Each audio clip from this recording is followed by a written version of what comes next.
The first challenge faced by intercultural communication in the aspect of locally and globally is the threat of stereotype. The danger of stereotype is described as a person's concerns when her or his community is at risk of receiving negative stereotyping.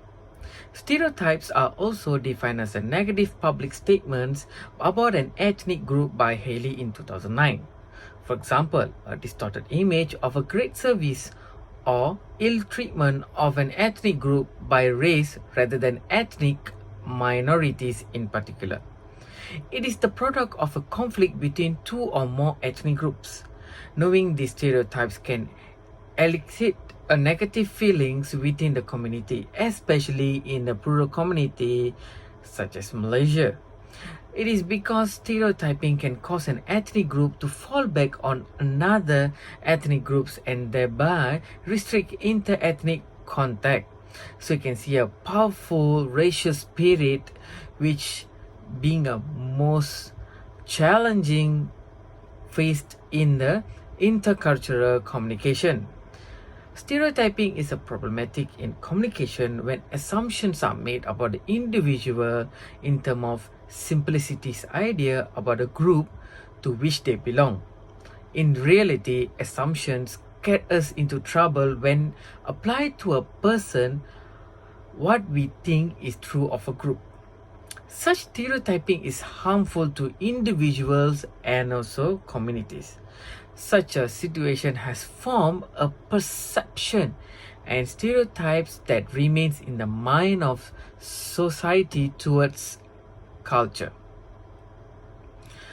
For example, before contact starts, the Malays and the Chinese would both assess the character of interlocutor based on experience, such as the dominant Chinese group with its supremacy in business operation, whereas the Malays have been more dominant in agriculture and fisheries as the history influenced the expectations and stereotyping of these two individuals. As a consequences, expectations can affect the interaction between two parties. Likewise, if the Indian involved in such contact, the understanding of Chinese or Malays would continue to investigate the cultural background of the culture groups that control the rubber estate and plantation. The second challenge in intercultural communication is the derogatory attitude towards ethnic group based on little or no experience. It's sorts of pretrial. Interethnic prejudge occurs when an ethnic group looks negatively at another ethnic group. Besides, prejudge is also one of the dominant obstacles in the communication process. Such barriers will arise when a person evaluates the culture difference of another countries that are different from their culture as something negative. These factors considered as a big challenge in proceeding intracultural communication. For example, spitting behavior. The Malays consider such action should be done in public is disrespectful, while in West consider the act as an insult. But for the Maasai tribe in Africa, spitting is a sign of infection. Among the Indian tribes of America, spitting is often considered a welcoming practice. Some Indian shamans spit on ill people to heal their sickness. Research conducted by Contrell and Newberg in 2005 indicates that discrimination is not only a negative feelings towards another group but even more than that. In addition to representing certain emotional traits such as rage, fear, disgust, and traditional mask of bias, their finding also suggests that qualitatively specific emotion appear to be linked to different qualitative behavior. Many bias as they help to reinforce certain belief or value that are called meaning expressive features. For example, a part of belonging to certain religious group that allows such bias towards a religious group to be preserved. Prejudice can often emerge from a personal desire to feel good about one's own community and negative about others, or from potential of actual risk. The third challenge facing intracultural communication is ignorance. When interacting, avoiding the difference occurred between one society and another is a matter that can affect communication. One believes that there is no variation in society, there are just parallels. This scenario is right. That's because all the cultures that exist in the world are different, and illustrations of such challenge can be seen when an American invited his Filipino friends to eat at home. His partner kindly declined to do so. The American got so angry and feeling that the Filipino friend doesn't want to have a close relationship with him. In the meantime, the Filipino man was frustrated too. Why? Because his friend didn't honestly invite him to the dinner at his home. This is because it is traditional for the Filipinos to accept an invitation many times before they give their consent. Due to unknowingness, both parties get upset with each other. Thus effect good communication. For certain nations, a sign of appreciation for contact is to avoid opposing opinions. Furthermore, many countries find avoiding conflicts of opinion when talking is disrespectful because they doesn't seem to be involved in talking. For example, we can take is an American girl interact with an elderly Indonesian man. In this case, the clash of views of the Indonesian people is impolite. Why is it impolite? Because there is an effort to get to know about other cultures and beliefs plays an important role to maintain and develop good intracultural communication locally and globally.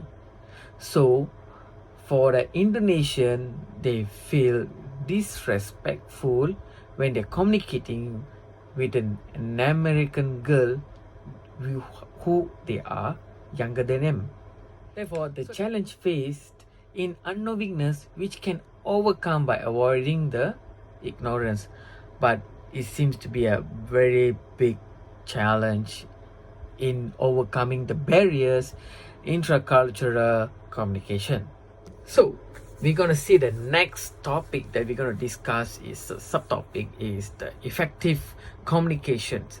How effective is the communication? How very significant are they in our intracultural relations? Without suitable communication, a culture will not grow, but will be a reason for a culture to be eliminated. Nevertheless, today's situation shows that the world community is trying to develop their culture because development gives them an improvement while being capable to progress their culture standing. If a person wants to grow, a culture desire to interrelate with other cultures as well as learn the individuality and transform that they are practice of a culture. Castells in 2007 stated that in a pluralistic culture, means more than one culture is being applied in one region. For example, Malaysia has been a good example. Intracultural respondents can be confusing for a moment. With each gatherings fluctuates social and corresponding content, obliviousness, misapprehensions, confusions as well as mix-ups of other assemblies culture can deprived of a doubt lead to disappointments and clutters.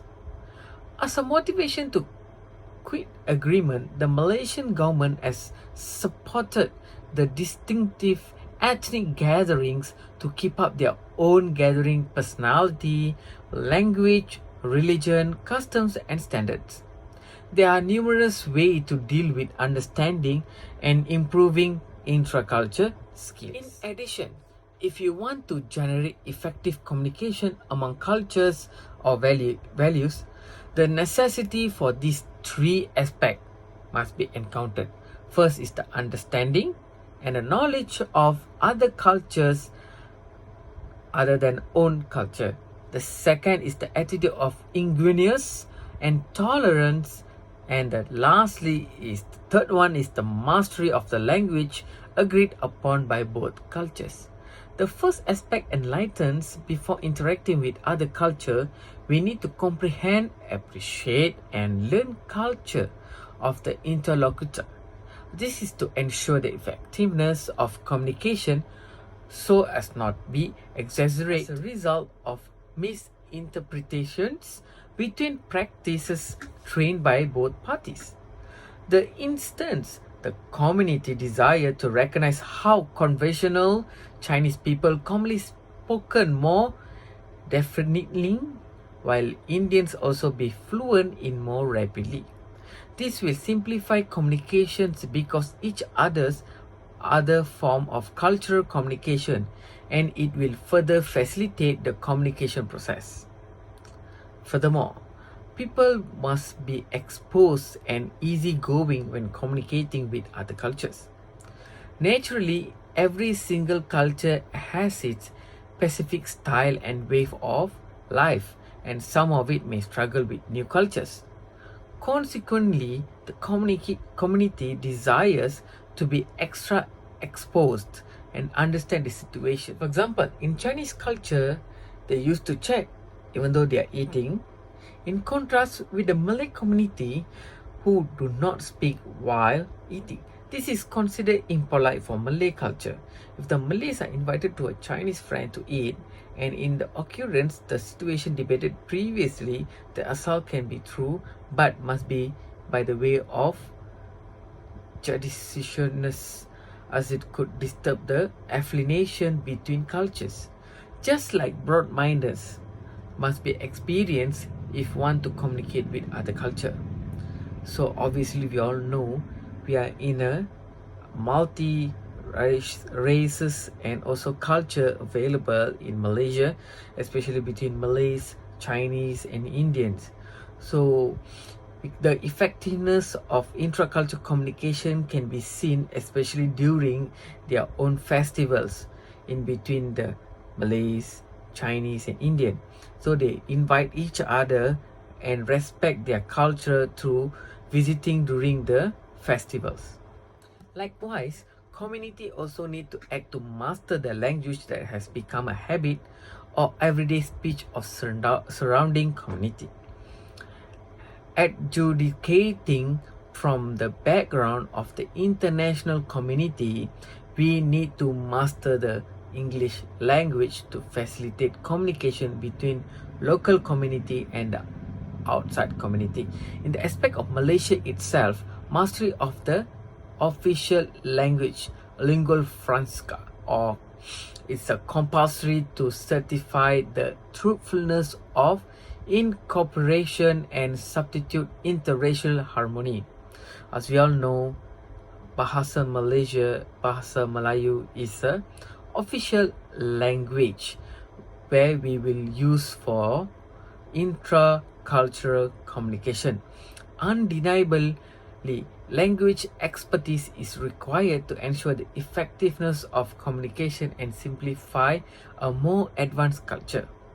However, a clash of cultures that happen in authenticity has formed new language beside Bahasa Melayu and English.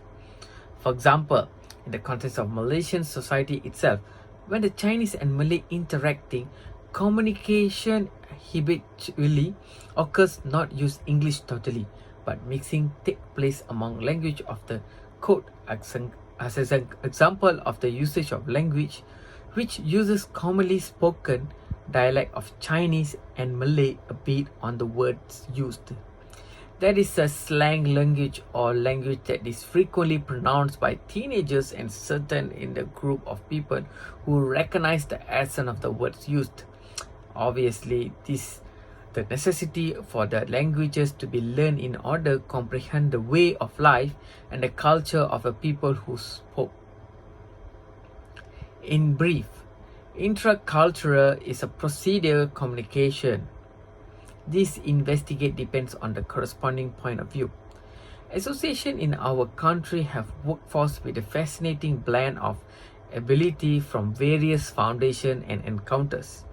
These people bring into association a one-of-a-kind casing of reference or point of view that impacts their relationship. The achievement of association frequently relies upon authoritative atmosphere and efficiency which incorporate social or racial heterogeneity, shortage of asset, trouble of relegate errands, inspiration and duty to cooperate, just as competence between the community. Therefore, you can see a very clearly describe the effectiveness of intracultural communication, especially in Malaysia. Thank you.